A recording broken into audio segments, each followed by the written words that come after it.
बिस्मिल्लाहिर्रहमानिर्रहीम। अस्सलाम वालेकुम स्टूडेंट्स एजुकेशन फॉर ऑल के फोरम से आपको एक बार फिर खुशामदीद।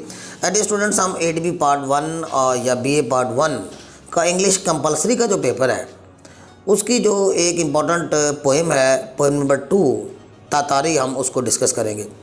स्टूडेंट्स, इस वीडियो में मैं आपको इस पोएम की जो सिग्निफिकेंस है एग्जामिनेशन पॉइंट ऑफ व्यू से वो भी आपके साथ मैं डिस्कस करूँगा। इसके बाद मैं आपको इसकी ब्रीफ सी उर्दू में समरी और इसके बाद इसके जो एक दो इम्पॉर्टेंट स्टांजाज हैं उनकी मैं डिस्कशन करके आखिर पे मैं आपके साथ इसका जो एक मोस्ट इम्पॉर्टेंट क्वेश्चन है वो आपके साथ डिस्कस करूँगा। स्टूडेंट्स, ये नज़म तातारी जो है ये वाल्टर डिलामेर नामी पोइट ने लिखी थी। स्टूडेंट्स, तातारी एक रोमांटिक पोएम है। अब रोमांटिक पोएम को मैं अगर एक्सप्लेन करूं तो इससे मुराद हमारे यहाँ आम तौर पर जो स्टूडेंट्स इससे मुराद ले लेते हैं वो इसे एक इश्किया नज़म समझ लेते हैं। ऐसा हरगिज़ नहीं है। रोमांटिक का मतलब होता है रोमानवी नज़म, और इससे मुराद ये होता है कि एक ऐसी नज़म जिसके अंदर पोइट जो है अपनी स्ट्रॉन्ग इमेजिनेशन इस्तेमाल करता है और स्ट्रॉन्ग इमेजिनेशन के अलावा अपनी शदीद ख्वाहिश जिसे हम इंटेंस डिज़ायर कहते हैं उसका जिक्र करता है, और नेचुरल एलिमेंट्स का जिक्र भी इसके अंदर हो सकता है। और रोमांटिक पोएम का जो सबसे बड़ी इम्पॉर्टेंट फीचर और करैक्टरिस्टिक होती है वो ये होती है कि उस पोएम का कोई सेंट्रल आइडिया या थीम हरगिज़ नहीं होता। अब ये जो मैंने आपको 4 इम्पॉर्टेंट करैक्टरिस्टिक्स बताई हैं, यानी intense desire of the poet, strong imagination of the poet और नेचुरल एलिमेंट्स का जिक्र, और एंड पे नो थीम और सेंट्रल आइडिया। अगर हम इस लाइट में इस नज़म को देखते हैं तो ये नज़म जो है एक रोमांटिक पोएम है। अब स्टूडेंट्स, मैं आपको थोड़ा सा इसकी पहले समरी बता देता हूँ। समरी इसकी यूँ है कि इस नज़म में पोएट जो है वो हाईली इमेजिनेटिव होकर तातारी नामी सरजमीन के का जो बादशाह है, रूलर बनने के ख्वाब वो देख रहा है। और तातारी आमतौर पे ये हमारे मशरक़ में तारीख़ की किताबों में हमने पढ़ा है, तातार और मंगोल कबीलों का ज़िक्र हमारी तारीख़ की किताबों में मिलता है। तो शायद ये तातारी जो तातार कबीले यानी कि हमारे जो ईस्ट में, हमारे जो मशरक़ में जो ईस्टर्न कंट्रीज़ हैं उनसे रिलेटेड ये कोई एक सरजमीन है जिसका कि शायर रूलर बनने के ख्वाब देख रहा है, उसका लॉर्ड बनना चाहता है, उसका आका बनना चाहता है। और ये बात भी स्टूडेंट्स आप जानते हैं कि दुनिया के बेशतर ममालक में तवील अर्सा पहले, सदियां पहले जो है वो यहाँ पे किंगशिप और रूलरशिप हुआ करती थी। ये डेमोक्रेसीज़ वगैरह जो तर्ज़ हुकूमतें हैं ये बाद में आई हैं। पहले ज़माने में बादशाहतें होती थी और वो बादशाह जो उस ज़माने के उन सरज़मीनों के जो बादशाह होते थे, उन लैंड्स के जो किंग्स और या एम्परर्स होते थे, वो बहुत ज़्यादा एक डेलिकेसीज़, नज़ाकतें और लग्जूरियस लाइफ जो है वो उस स्टाइल के आदी थे। इस नज़म में भी शायर जो है वो एक तातारी नामी सरजमीन का आका बनकर उन तमाम तर डेलिकेसीज़ का और उन तमाम तर लग्जरीज़ का जिक्र करता है जिनका वो मालिक होता अगर वो तातारी नामी सरजमीन का बादशाह होता। स्टूडेंट्स, मैं आपको बता दूँ, अगर हम इस नज़म की इंपॉर्टेंस की बात करते हैं तो हमारे सिलेबस में शामिल 6 पोएम्स ऐसी हैं जो कि लेंथियर इन साइज़ हैं। अब ये नज़म जो है चूँकि नंबर 2 पे आती है, आल्सो ए लेंथी पोएम, तो दैट्स वाई लेंथियर नज़म तो है, लेकिन इसका चूँकि थीम और इसका जो सारा जो सेंट्रल आइडिया है वो एक सा ही है। So that's why this poem is easy to learn.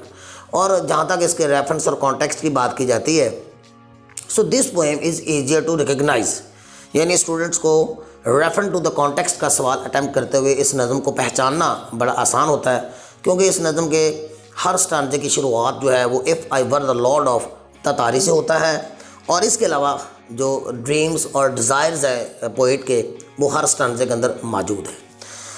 So students, इसमें बहुत सी डेलिकेसीज़ आप देखेंगे।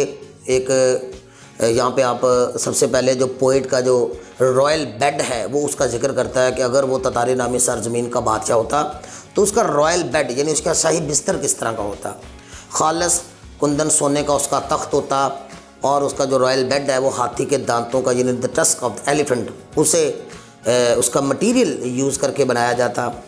और इसके अलावा शेर जो है खुलेआम उसके दरबार में, उसके कोर्ट में मूवमेंट करते। मोर जो है जिसे हम पीकॉक्स कहते हैं वो वहाँ पे डांसिंग मूड में मूव करते।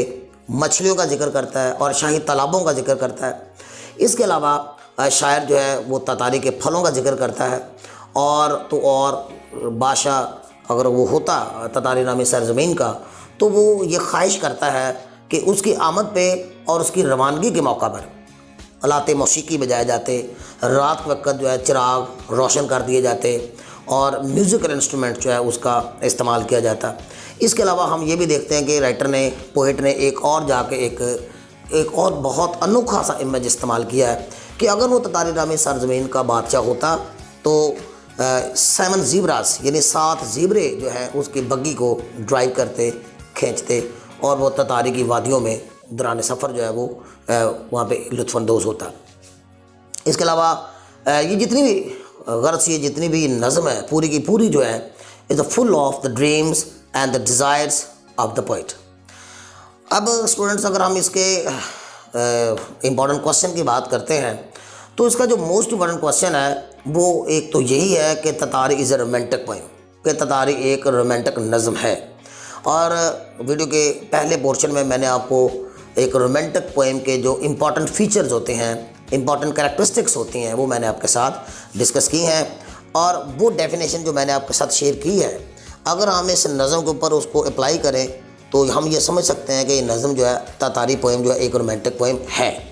अब आपने करना क्या है कि सबसे पहले ततारी पोइम को एक रोमांटिक पोइम उसको डेफिनेशन उसकी देनी है, और इसके बाद आपने इसमें से जितनी भी एग्जांपल्स हैं वो सारी की सारी जो है आपने उससे उनका हवाला देकर उस एग्जांपल्स को आपने एलेबोरेट करना है। और यूँ जो है आपका ये सवाल जो है वो पूरे का पूरा बड़ी आसानी से समरी टाइप क्वेश्चन आगे चल के बन जाएगा। आप इसमें इसके जो रॉयल बेड है उसका जिक्र कीजिए, उसका जो गोल्डन थ्रोन है यानी खालस कुंदन सोने का जो तख्त है उसका जिक्र कीजिए, डांसिंग पीकॉक्स का जिक्र कीजिए, उसके जो डेकोरेटेड ड्रेस हैं एज ए किंग उसका जिक्र कीजिए, और वहाँ पे जो मूविंग फिशेज़ हैं उनका जिक्र कीजिए, डांसिंग पीकॉक्स का जिक्र किया जा सकता है, 7 ज़ेब्रास यानी या रॉयल जो उसकी बगी है ड्रिवन बाय 7 ज़ेब्रास उसका जिक्र कीजिए, ततारी के अंदर जो मौजूद वादियाँ हैं, ग्लेड्स हैं, दूसरी ग्रीनिश वादियाँ हैं, वैलीज़ हैं, उनका जिक्र जो है वो पोइट करता है। तो ये समरी टाइप क्वेश्चन ही एक तरह बन जाता है। इसमें स्टूडेंट्स जो एक मैं आपको इसका स्ट्रक्चर की बात करूँ तो इसके अंदर एक ख़ास तौर पे एक टेंस इस्तेमाल होता है। आप देखेंगे इसकी टेक्सचुअल लाइंस, तो उसके अंदर if I were the lord of Tartary use किया गया है। तो आई वर जो है वो आप जानते हैं कि ये क्यों यूज़ किया गया, मैं आपको बता देता हूँ। क्योंकि आई के साथ तो वॉज इस्तेमाल होता है, लेकिन वर इसलिए इस्तेमाल हुआ गया है क्योंकि ये नज़म जो है एक इमेजिनेटिव पोइम है और इसके अंदर शायर जो है एक स्ट्रॉन्ग इमेजिनेशन इस्तेमाल कर रहा है। तो इस सूरत में हम आई के साथ भी यानी सिंगुलर सब्जेक्ट के साथ भी वर का इस्तेमाल करेंगे। और इसकी जब आप तशरीह करते हैं तो इसमें वर का इस्तेमाल करना है और वुड या वुड हैव का इस्तेमाल इसके अंदर एक स्ट्रक्चर में करना है, जो कि बहुत से स्टूडेंट्स जो हैं इसको मद्देनज़र नहीं रखते, जिससे उनके जो ग्रेस मार्क्स जो हैं वो कम हो जाते हैं। होपफुली स्टूडेंट्स के हमारी आज की वीडियो ततारी पे जो थी वो आपके लिए हेल्पफुल साबित होगी। Okay dear students, till next video, अल्लाह हाफिज़।